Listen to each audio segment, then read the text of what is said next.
Welcome to another episode of Million Dollar Stories, where we get to interview authors all over the world. And today I got a special one here. This does fall in line with a lot of the books that we put out, helping people become free in every which way, especially financially. The book that we're talking about is called Black Liberation Through the Marketplace: Hope, Heartbreak, and the Promise of America. And I have co-authors. It's Rachel Ferguson and Marcus Witcher. Thank you guys so much for being here. If you guys can tell us a little bit about the genesis of the book. Why did you guys write this? Yeah, well, the Marcus and I are both classical liberal scholars, which, or if you know the word libertarian, classical liberalism is sort of the grandfather Of course. philosophy. Yes. How many Libertarian. people know that, by the way? Yeah, exactly. No, it doesn't. Liberal doesn't mean left wing in this particular context, but it just means free, right? Free society. Liber meaning free. And so Marcus and I were very aware of actually an incredible collection of insights and scholarship from classical liberals historically and now on race and discrimination. But the truth is that people don't think of us when they think of caring about our history of racial discrimination. They think about the left. And so we wanted to put it all together in one place and say, actually, there's a whole other way of looking at this. And it's both sensitive to the experiences of oppression that people have had, but it's far more hopeful and more hopeful for the American project and our future together, whether we're white, black, or anything else, and for flourishing in that tradition. And so we think it's actually a really great and important third way to offer people. Yeah, we really wanted to emphasize the fact that we can recognize past injustice, we can acknowledge past injustice without jettisoning our liberal values, the belief in life, liberty, pursuit of happiness, property, right? We argue in the book that our problem really lies in not living up to our liberal values, those Enlightenment liberal values that undergirded the Bill of Rights, that undergirded the Declaration, and of course, later the Constitution. So I believe it all begins with, if you've listened to any of my episodes, I do blame a lot of the problems on the education system. So I think it all begins with what you're being told at a very young age. And yes, you could say the parents, but the parents are sending their kids to school for them to learn the right stuff. And if they're not reading the right books and they're given the wrong information, they're going to play by a whole different set of rules as compared to somebody who, let's just say, is given a rich dad, poor dad, or a belief that they hold their legacy in their hands. They are the author of their own story. So where does it all begin? So if individuals are out there and they're struggling, does it all begin with the home or the education system, or maybe just society in general? What do you say? Yeah, so that's a huge question. I think that it does begin, personally, I think it begins in the home. I think it begins with family, but I think education is really important as well. The most important indicator of student success is parental involvement. I mean, regardless of what type of educational system you have, if you don't have parental involvement, you're going to have worse outcomes, right, than you otherwise would. The book, though, if we're looking at sort of Black Americans, and sort of like, the book tells a really hopeful and amazing story of the way in which Black Americans, in many instances, lifted themselves up out of poverty in the 1870s, the 1880s, 1890s. And Black Americans definitely believe that education was the key, right? Education was the key to the next generation after emancipation, being able to compete in the market economy, but also to be able to provide a better future, right, for their children and their children's children. And one of the things that we detail in the book is the amazing institutions that Black Americans built, whether it be, the Black church, the Black educational system, and without any government funding, or virtually no government funding, right, from 1877 to 1900 or so, Black Americans significantly decreased illiteracy. Wow. Rachel, do you have the exact stats on that? It's one of the amazing successes of all time. Education in 1930, you've got basically you're going from 0 to 80% literacy, which the economist Robert Higgs says might be the greatest leap forward in literacy in the history of the world thus far. And that's built up through, like Marcus was saying, the emphasis on education in the community, but all the social capital that they built through the churches, through the National Negro Business League, through the fraternal associations, through the Sunday schools. It was such an amazing community of people. And social capital is so important to understanding how you build financial capital. You cannot have one without the other in the vast majority of cases. And that's what Black Americans leveraged for themselves. It was extremely powerful. So does it all take a bad turn come the 60s and 70s? Does it go up? Because I would assume that maybe there's this is lost history. It sounds like not many people realize this. So something happens in the middle of the 1900s that changes everything. And I'm a big believer that capitalism is the way to freedom, right? When you have control of your finances and your health and your ability to just solve problems and be resourceful and add value to the marketplace, that is the answer. But somewhere along the line, I believe this, what you're talking about, this dependency or reliance or belief in government started to change some things. So where does it go wrong? Yeah, so one thing that I always emphasize with people is that, you know, between 1948 and 1966, the Black poverty rate dropped from an overwhelming majority, something like 87%, to less than half. It was like 41%. I mean, that quick. And one of the reasons that happened is because you had such a great buildup of education and social capital. Families were in great shape. Employment was in great shape, comparable with the white community. And so when that wave hit in the 50s, right, of economic growth, Black people were able to ride that wave right out of poverty. It's awesome. But immediately in the 60s, they get hit with, sometimes I use the phrase, the 1, 2, 3, 4, 5 punch, because you've got stuff like the welfare state, which has the really perverse incentives with regard to marriage and work. Single family households, right? Yeah, and even just work. I mean, my friend Craig Richardson, who studies social mobility, he says there's not a welfare cliff, there's a welfare desert. I mean, it is really hard to jump from welfare to work the way that we have it set up. And so both work and family deeply undermined. Conservatives talk about that, but then others talk about things like the legacy of redlining in housing. We talk about the way that the highways were built and knocked through all of these great economic centers. The program of urban renewal, where, you know, high density housing was just mowed down and replaced with low density housing. People were scattered. Their neighborhoods were scattered and ruined. And that's not just Black people, also Latinos, immigrant communities, right? Other communities that were mobile. They were working class, but they were upwardly mobile.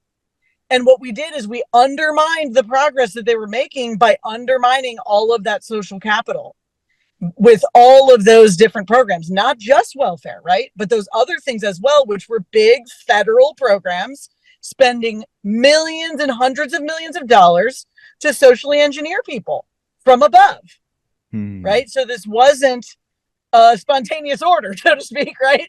It wasn't the market at work.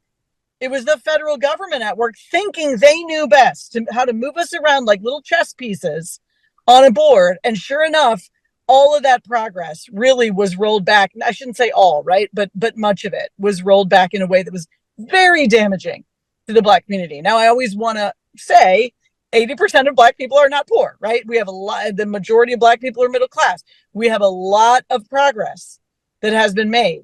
But in terms of being overrepresented under the poverty line, a lot of that can be explained through those 1960s programs. They were very destructive.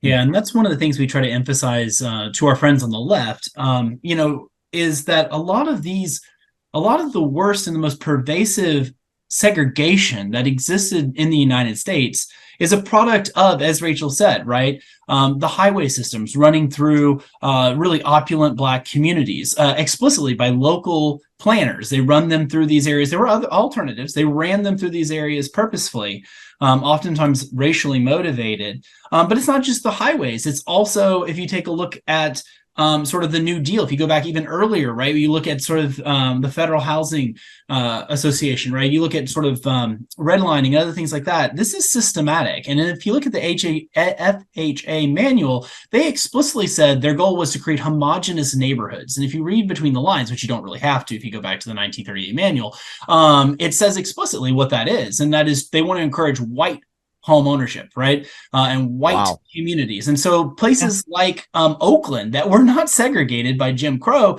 get segregated because of this New Deal program that may have been beneficial to poor whites, but actually is extraordinarily harmful to Black Americans who should have been able to get home loans, but were not able to get home loans because the FHA would not insure those loans, right? And so as a result, banks oftentimes wouldn't take risks. And sometimes when banks were willing to take risks, they were still shot down by the FHA. And so we detail that history in the book as well. But time and time again, whether it's the Great Society or whether it's the FHA or whether it's the highway system, it's government getting in the way of people who are trying to lift themselves up out of poverty and to do better for themselves. And, you know, it's funny, you watch the sort of Hulu documentary on the 1619 Project on how capitalism created all these problems for America. When you watch that documentary, Nicole Hannah-Jones is actually pointing to a ton of government programs. And I just want to tweet her and say, like, you are proving our point. All right. This is not capitalism. This is not free enterprise that caused this. It's intervention into the marketplace, stopping people from being creative. So does it begin, like you said, in the middle of the 60s? I believe the 60s are the most instrumental time period into changing America as we know it. Obviously, with the assassination of JFK, right afterwards, you get into the Vietnam War. You have the gold standard being completely removed in the early 70s. You have the birth control pill being implemented everywhere, right? So good or bad, it changes the world. But you also have government involvement. You have printing of insane amounts of money. And you have all of these seemingly great things like the voting rights and whatnot, but also LBJ, I think that's what you're alluding to, having all of this government involvement within the home and incentivizing people the wrong way. So where does it really begin? What administration, or is there a single point in history where you could say, yep, this is it? I think that if we were asked for where did the turn come, I think I as a historian would like to go back to the 30s and talk about the Roosevelt administration and the FHA and the New Deal. The AAA also harmed Black Americans because a disproportionate number of them were sharecroppers. Social Security wasn't extended to domestic workers. There's a whole array of the GI Bill after the war. But I would go back to the 30s. But I think that you're right that the 60s are a pivotal point, and we talk about this in the book. So Rachel, I don't know if you want to expand upon that. I would take it back to the 30s where the growth of government begins to really get out of control, but it really, really sort of coalesces in the Great Society programs that Lyndon Johnson puts together, because he sees himself as wanting to rival FDR in terms of the amount of legislation that he passes. And it was really, really detrimental to Black Americans, I think. Rachel? As a philosopher, I would take it back even further because I think the 60s are the fruit of a bad tree. It's bad from a bad tree. And the bad tree is capital P progressivism. So we have a little section on Woodrow Wilson. And the whole idea is that you have the rise of a mindset. It's a mindset. Adam Smith called it the man of system. The progressives are saying life is complicated in the modern world. We need experts to be telling us how to live. Wow. And a great example of this is the eugenics movement, right? The idea that the zenith of science is us running evolution and deciding who lives and who dies, right? Who gets to reproduce and who doesn't. Wow. And so all of this other stuff is coming out of that terrible mindset that doesn't understand human nature, doesn't understand spontaneous order, doesn't understand how complex economies work. Wow, you bring up a very good point. Planned Parenthood probably started, what was that, 20s or 30s? And so is that what you're talking about? That was the birth child of this eugenics movement. Is that right? Yeah. I mean, we have a letter that we reference in the book between John Maynard Keynes and Margaret Sanger, the founder of Planned Parenthood. And he says, now that we've solved the quantity problem, we need to start working on the quality problem. And he's talking about people, human beings. Yeah, and right? John Maynard Keynes is this was the zenith of science.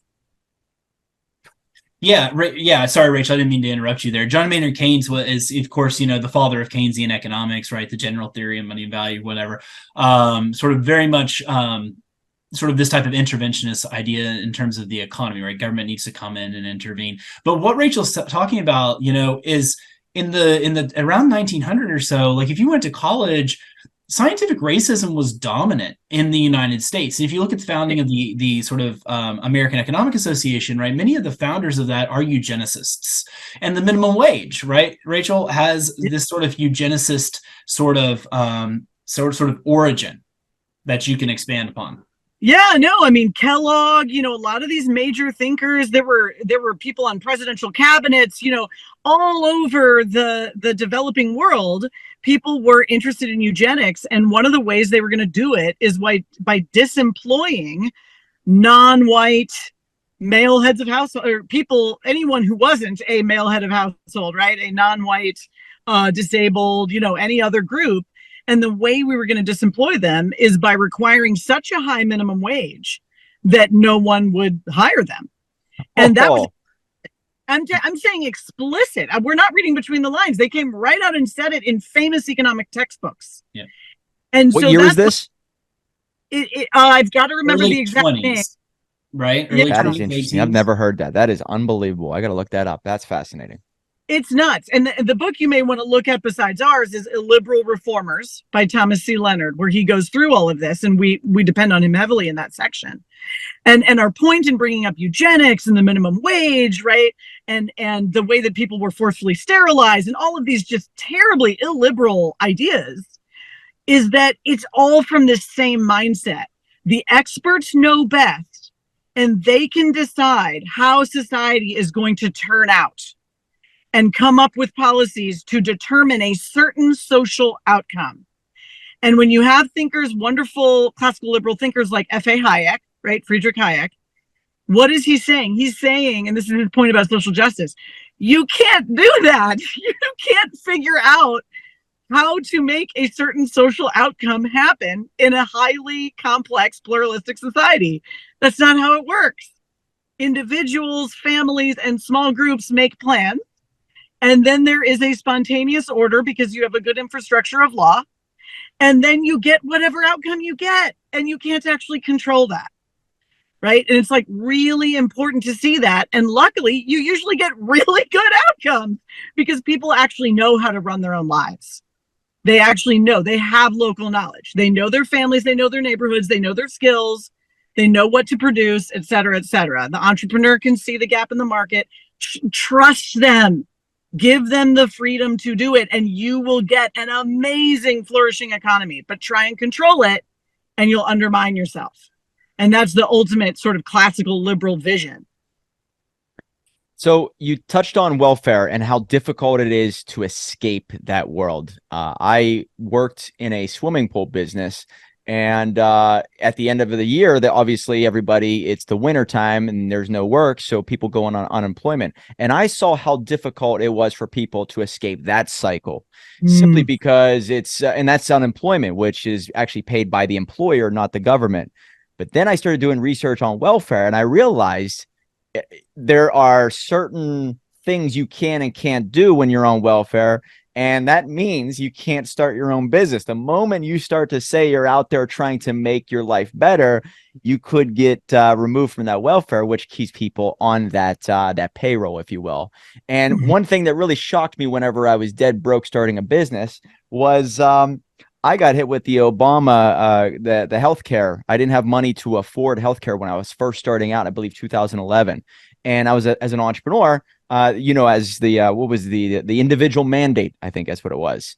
And I would get fined at the end of the year because I didn't pay for health insurance. Now I could have, and my accountant said this, you could give up your entrepreneurial dreams and you could take welfare and you can get this free healthcare, or you can continue to pursue this entrepreneurial dream and get hit with this fine. So I was being penalized for pursuing what I called greatness. And that is insane. So the difficulty of escaping welfare is very prevalent. Can you explain that? Yeah, so economists have really good, helpful concepts for this. So one is the concept of a perverse incentive. And they also use the term moral hazard. So a certain policy can have a moral hazard because it actually creates perverse incentives. It creates incentives that send people in the opposite direction from the one you're actually trying to accomplish in their lives, right? And so you think, oh, well, if I want to help people, I'll give them money. I mean, it seems so logical. Mm-hmm. And yet what happens is people become dependent on that, and then they aren't able to achieve their goals. Now, that may be part of the way we structure it, right? And so maybe we could argue that there's a way to create better incentives within the system. And then some argue there's no way, it's just a trap, right? And so I think that's an interesting debate that reasonable people can have, but there's simply no denying that the system that we currently have is an absolute mess of perverse incentives and moral hazards that makes it truly irrational to go off of the system and switch over to work just because of the way that you lose your benefits. Mm-hmm. Right? I mean, it's literally for that person in that moment, particularly if they have a short-term time preference. And here's the thing, poor people often do have a short-term time preference. In other words, they tend to think in the short term. And I'll tell you why. I work with a ministry here in St. Louis that works on Enright Boulevard, very tough area. And, you know, these young guys, you know what they say? They say, I hope I make it to 21. You know, I hope I make it to 21 years old. It's awful, despairing way of life. But the truth is, there's a lot of truth to that in their lives. So they're not going to be thinking what's going to happen in 20 years because they don't even know if they're going to make it that long. So if we set up the short-term incentives such that people have absolutely no reason to be switching away from the system onto work, then we have trapped them forever. And now what happens? They're more likely to be in a situation where they're dead by 21. And so we've actually created the opposite. So F.A. Hayek uses the term unintended consequences. And we do this over and over and over again with our policies. Rent control. I could give you a million examples. Minimum wage, you know, disemployment through minimum wage, right? It's over and over. We do something we think we're helping and we're hurting. We're actually hurting. In the 1990s, Newt Gingrich and Bill Clinton, right, they tried to address this problem with welfare in their welfare reform package, and they added work requirements to welfare. My understanding is that had a tremendous effect upon getting people transitioned off of welfare and back into the workforce. And I'm a historian, so we're getting a little bit, you know, once we get into like the 2010s, I'm like, well, okay, this is current events. But, you know, my understanding is that President Obama weakened some of those requirements during his administration, and I'm not sure what's happened to them over the course of the last 10 years or so, but doing research in the 90s, welfare reform seemed to have worked pretty well in terms of like transitioning at least a large number of people into work and getting them off of that pathway to dependency. And so I think if you're looking for a model that could work today, we might revisit that moment in history where right and left came together to actually try to accomplish something that you could still benefit or help people, right, as they help themselves out of these precarious sort of positions. But yeah, go ahead, Rachel. Sorry. I was just going to say, my understanding is that a lot of that eventually shifted over to disability. And so disability has become the new welfare in a sense. And because it's too easy to qualify for, it's just sort of replaced. So much of the progress that we made in the 90s in terms of welfare reform, we lost because of the disability program. Yeah, I just wanted to say one last thing, Mike, on this point is that these moral hazards that Rachel's talking about, I mean, we see them all around us, not just in welfare, but also in terms of like, if you think about the financial crisis in 2008, right? We were trying to do something really helpful by giving everybody a home, right? We're going to have Fannie Mae and Freddie Mac, we're going to have low interest loans, and we're going to get these people into homes. And then when the market fell out, what happened to all those folks? They lost their homes, right? They ended up in a much worse place than they otherwise would have been. But that policy that, you know, sort of subsidizing the loans in that way created a moral hazard where banks made extraordinarily risky loans, right, to people. And in the long run, it actually harmed those people that people like George W. Bush and, you know, President, wanted to help along the way. And of course, that's led to sort of, you know, we're talking about what's kept people from actually advancing. I think that, you know, those types of moral hazards and bad policies have played a role as well. Since putting out the book, what has been the response? And my only assumption is that it's very much like Plato's Allegory of the Cave. I always talk about this book. Have you ever read this book at all? Yeah, I'm a philosophy professor. Oh, very much. All right. So whenever you wake up and you see what's out there, and then you go and take these solutions back to someone who is basically in the cave, they are going to hate you for it, because what you're really doing is shining a light on, hey, it's time for you to take back the power, and you have the ability to do that. And if you don't do it, it's on you. So has it been a very warm reception? Have people fought you in this? You have 44 strong reviews on Amazon. So what have you guys seen? Yeah, surprisingly, I think the reception has been overwhelmingly positive. I will say that, we wrote the book primarily for Black Americans and for conservatives, which may seem like two weird groups of people to write a book for, but those were our target audiences. We wanted to offer Black Americans an alternative history that challenged sort of the perception that the left puts out about sort of, Black achievement, a narrative that talks about how Black Americans had agency and were empowered and empowered themselves, and then conservatives. And so I would say most of my speaking has been to conservative audiences, and those audiences have actually received the book very, very, very positively, and have had really constructive conversations about the places where I think conservatives are a little blind, which is to acknowledging past injustice. We wanted to challenge conservatives on that front. And from what I've seen from my, being, sort of giving talks around the country, conservatives have been very responsive to talking about these issues and to acknowledging sort of past injustices in a way that I think can be quite constructive. And so I would say from conservatives and from the center, it's been really positive. Rachel, can you speak to progressives? Yeah, let me just back up that point first, and then I'll talk about progressives. I would say, here's how the book works and why it's gotten such a good reception, in spite of, I know, the phenomenon you're talking about, Mike, which is, coming out into the light of day from the cave and feeling blind and upset. Right. Blinded by the light, so to speak. But I think here's why it's been so positive. African Americans as a group in the United States are actually fairly socially conservative. They tend to be highly religious, for instance, and pretty entrepreneurial. They're not socialists. I mean, we certainly saw that with the rejection of Bernie Sanders in the South. And so the most centrist, of Democratic voters, the further far left you get, the more white and rich you are. Yeah. Isn't that crazy? Yeah. Yeah, statistically speaking, Latinos and Blacks are the most centrist Democratic voters.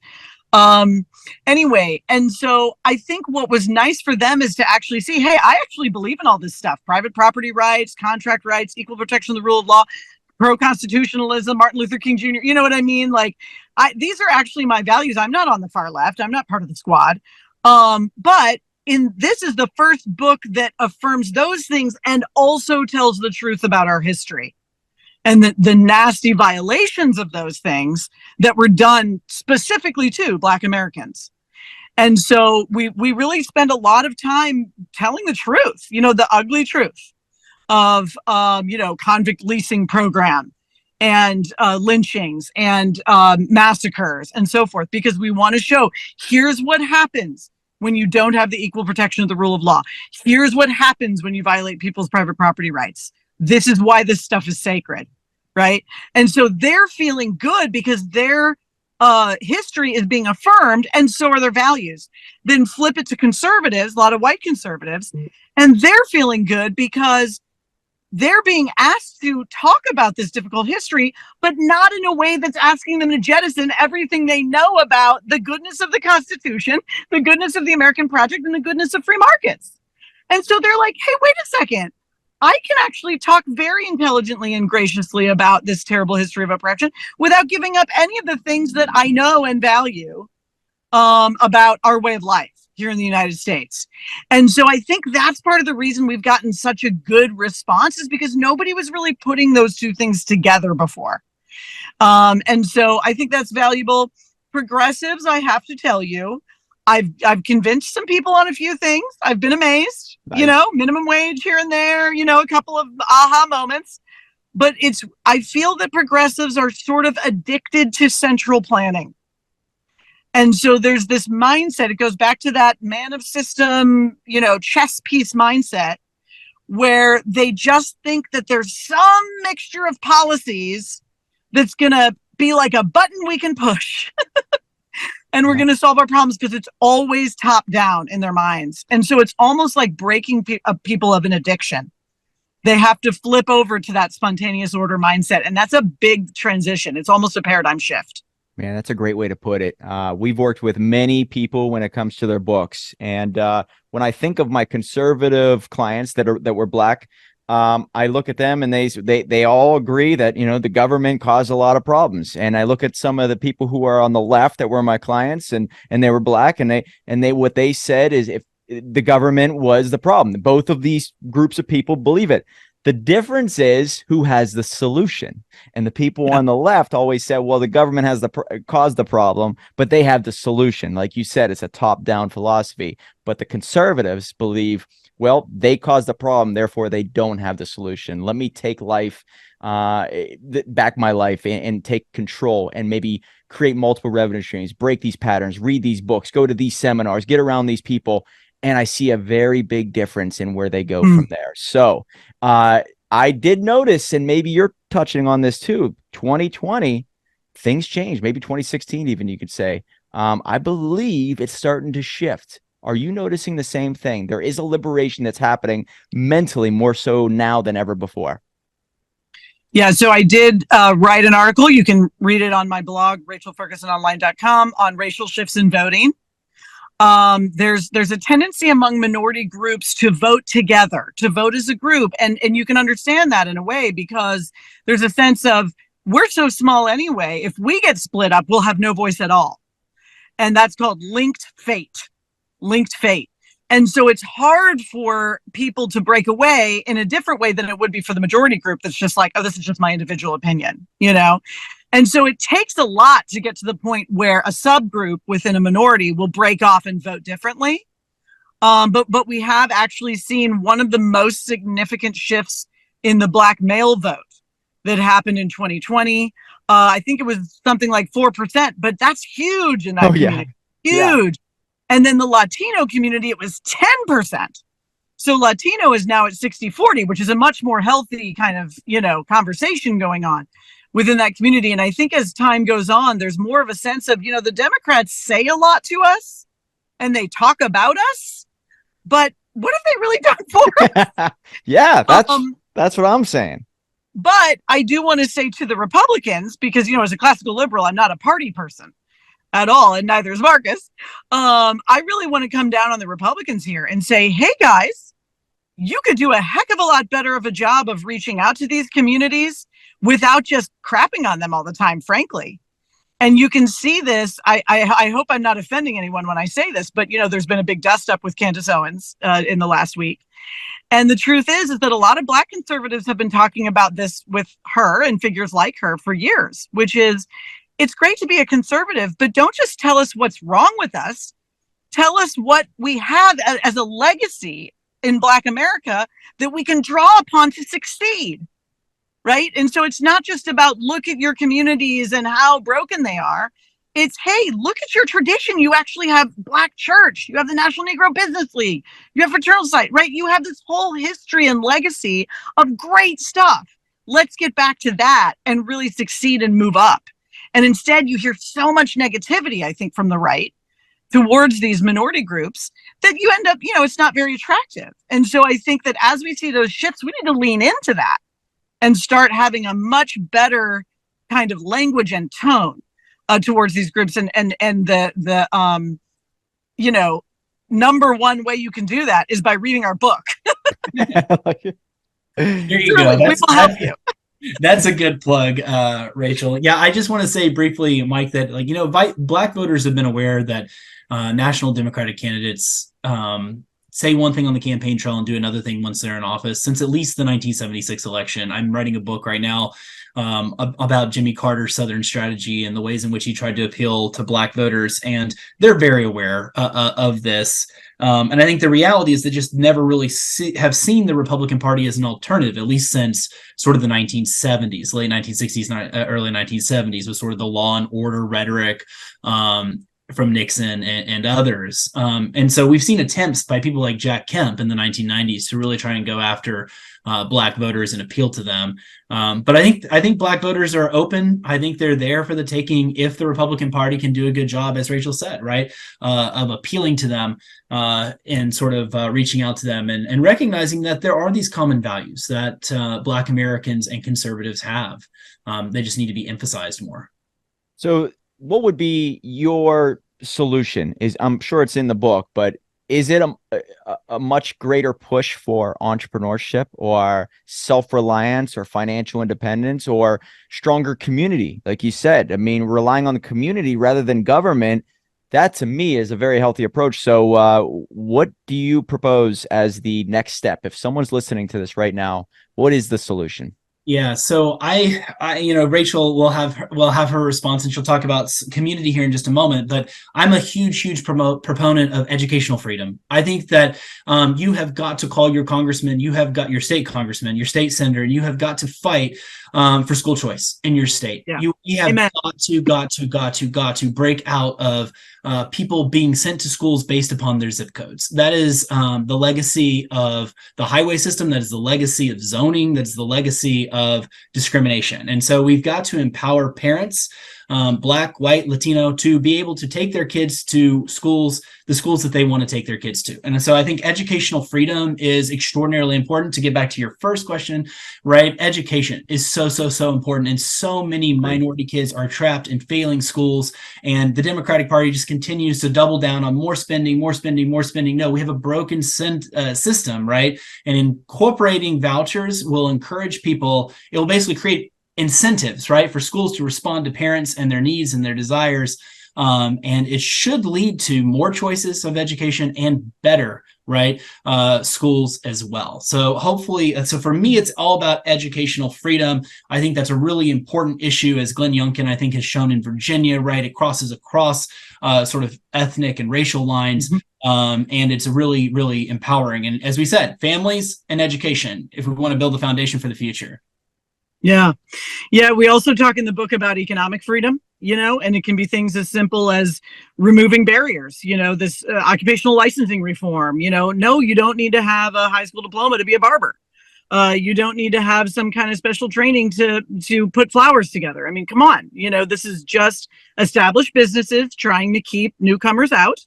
That's cronyism. It's as old as time, but we have to stand up against it because we need the people who are at the bottom, on the bottom rung of the economy, to be able to start climbing. And so we have to remove those barriers wherever we can. That's economic freedom. We do talk about criminal justice reform. And in this realm, there's a lot of ideas, but I think the point is that there's actually a ton of really reasonable criminal justice reform that's actually pro-police in the sense of getting rid of, police who give the others a bad name, right? And so in many ways, it's supportive of the police. It's anti-over-criminalization, which causes the police to have to do more than they should have to do, and have too much negative contact with the community and things like that. And so it's not divisive. Right.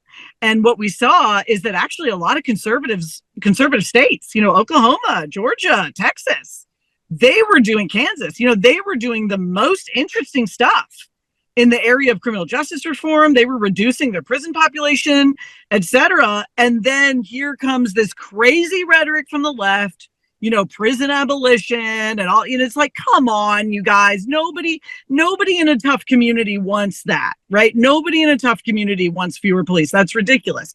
They may want to be treated better by police, but they know that they need police, And so striking that balance and saying, hey, there's actually very reasonable things we can do in this area without falling off, the edge of a cliff. And then finally, one of the solutions we talk about is neighborhood stabilization. And that's really questioning the way we do charity and the way we do philanthropy. And it's perfect for you, Mike, because you're obviously into financial independence, right? And people becoming entrepreneurs. And what we've done is we've imitated the state when it comes to the way that we do our philanthropy. And so we're putting people through soup kitchens. We're handing them turkeys and backpacks, which just makes them dependent on us. Right. And so we're the wonderful middle class people, right, who stand above you and hand you what you need.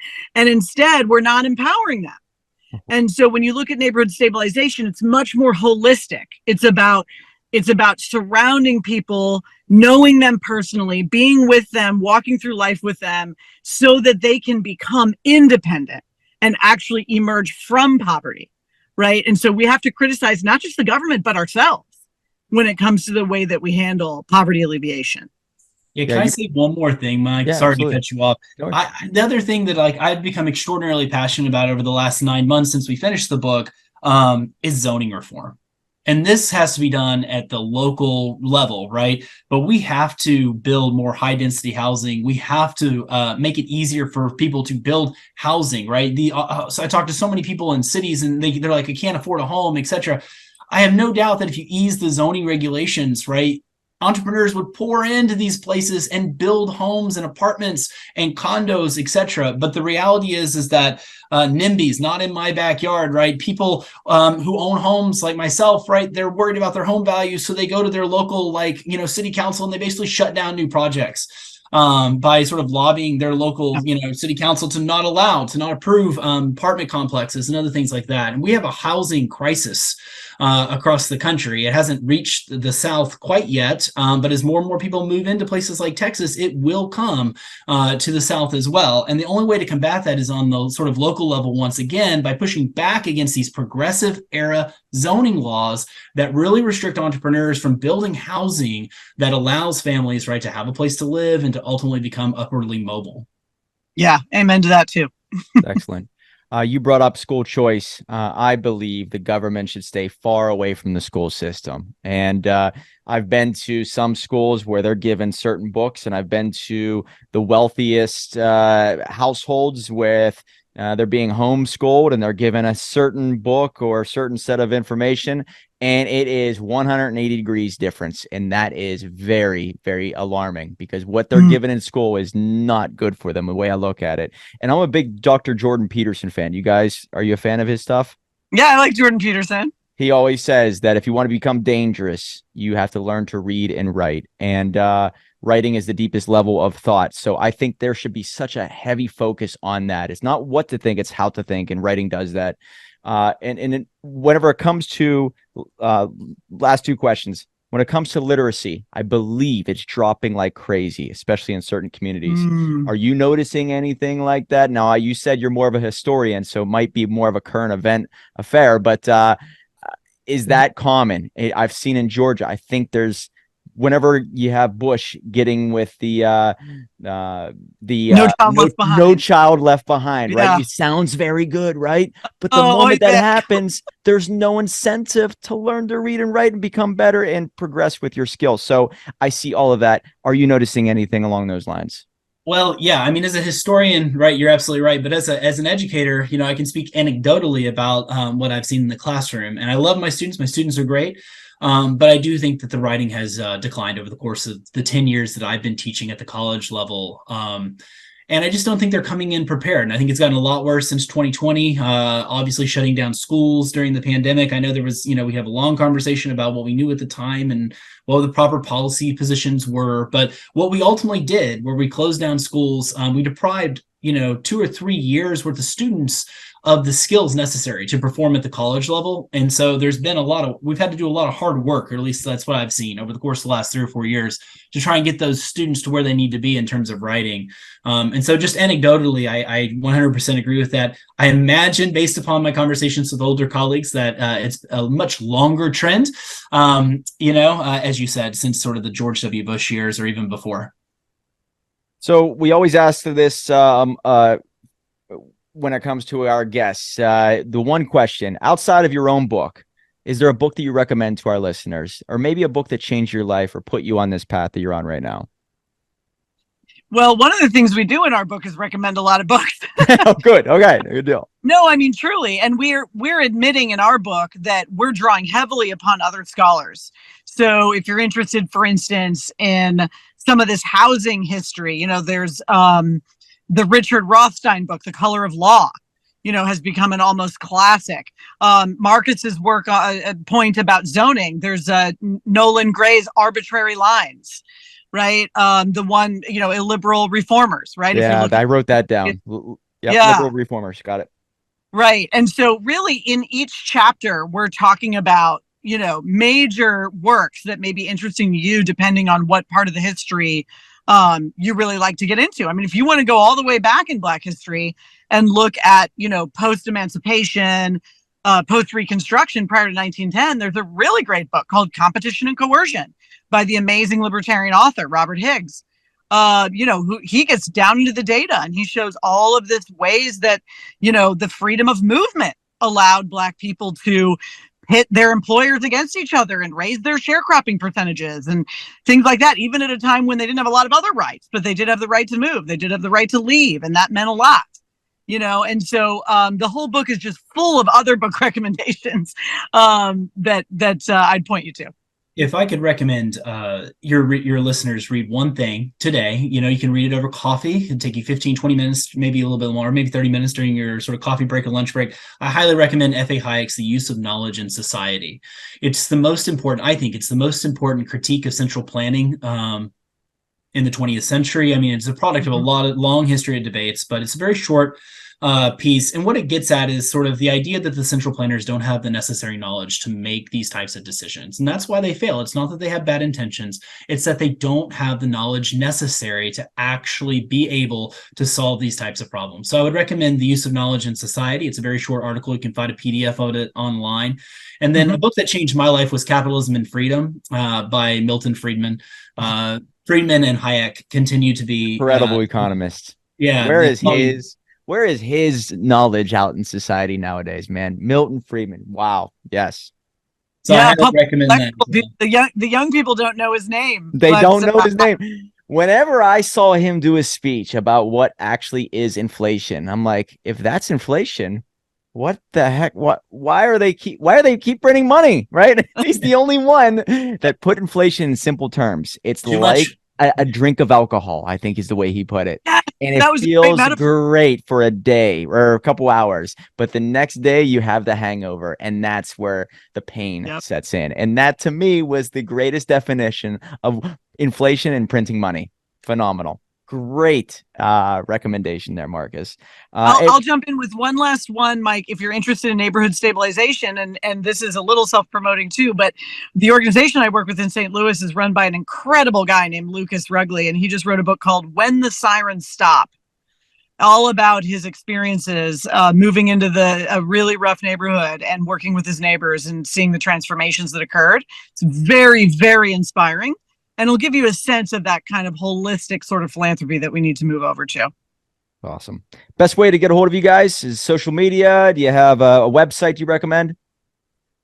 I'm at Liberty Ethics on Twitter, and my website is rachelfergusononline.com. And I post articles, book reviews, podcasts that I'm on, always there. So you can take your pick. I am at Marcus Witcher on X, the social media platform. Oh, that's right. Not Twitter. And you can get in touch with me on X. Beautiful. Guys, this has been very interesting. I have not had a guest that had this much information on this topic. So thank you so much for providing this to our listeners. And guys, the book is called, we pull it up again on Amazon, Black Liberation Through the Marketplace, Hope, Heartbreak, and the Promise of America. Pick it up today, check it out, and you will become set free. So $1 million book will lead to $1 million life. Right on.